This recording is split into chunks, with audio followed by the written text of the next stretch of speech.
Brad, what is, in your mind, Sullinger doing better the last few games? Well, I think we're doing a better job looking for him. I think he feels a little bit better, even though that dislocated finger is still wrapped up. I think he feels better every day. And, it's like we talked about last week. Fair or unfair, that's who we need him to be. And so that's the opportunity in front of him. He's capable, and I'm not saying that you have to get a double-double every day, but he's darn near capable of doing that. And so I think that the more that we can continue to build off that, the better. Brad, do performances like this really excite you as to what some of the pieces on this team can become?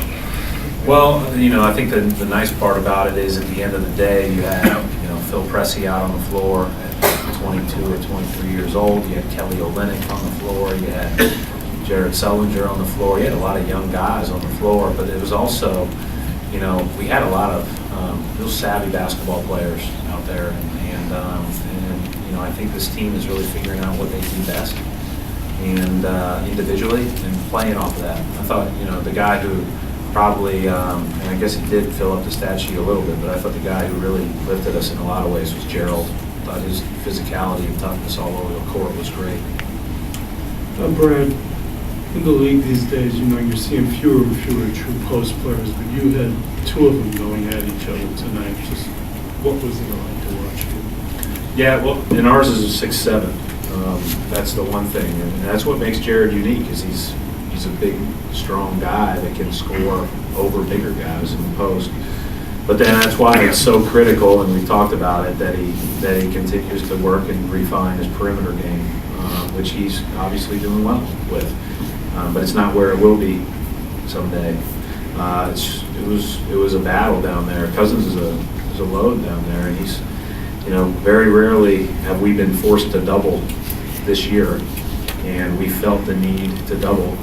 We came real close to doubling Thomas as well, just because those were the two guys going in halftime. But by the time he came back in the fourth quarter, that group at the end of the third, early fourth, pushed the lead out for us, and by that time we wanted to guard the three-point line. So doubling was kind of out of the question. But I thought our guys did a great job of awareness on the weak side when we did double Cousins, and he's a nice player. Coach, Jared Bayless, he's had some pretty solid games for you, but it really seemed like he was kind of an X-factor difference maker for you guys tonight. He was really good. Shot the ball well. Guys found him. Handled the ball, got it to one side of the floor. The ball found him back on the other side of the floor with driving kicks, extra passes. And he's new. I mean, he calls a pretty limited playbook when he's out on the court as a point guard, because he doesn't know everything inside and out, but he's another very savvy person.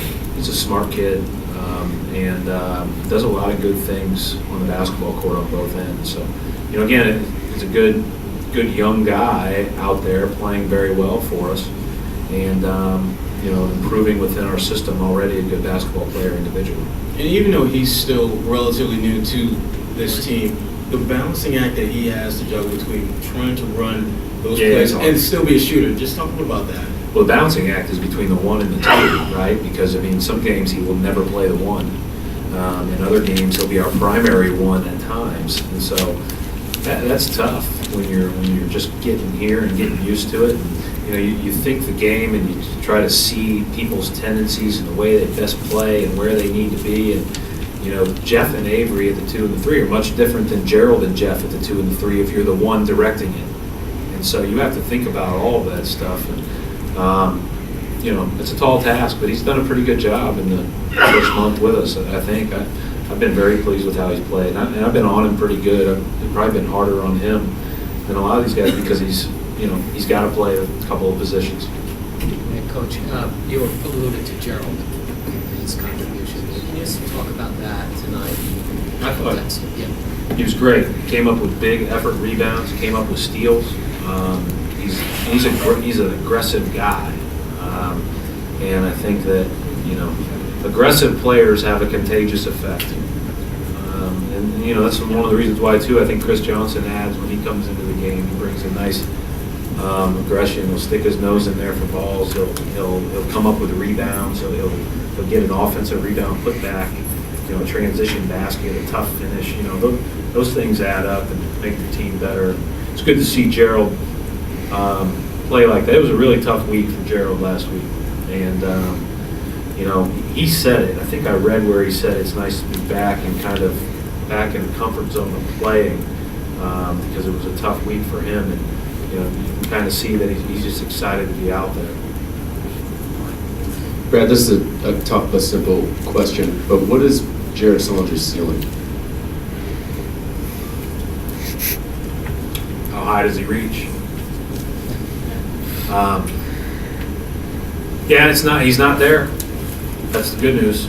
He's not there. He can get better. And I think, obviously, 31-16 is great.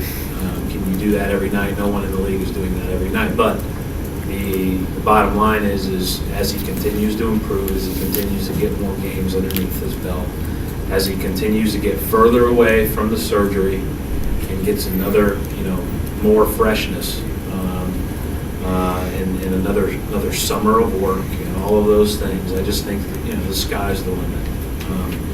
He's playing at a nice level. There's no question about it, but I really believe that he can be a consistent double-double guy.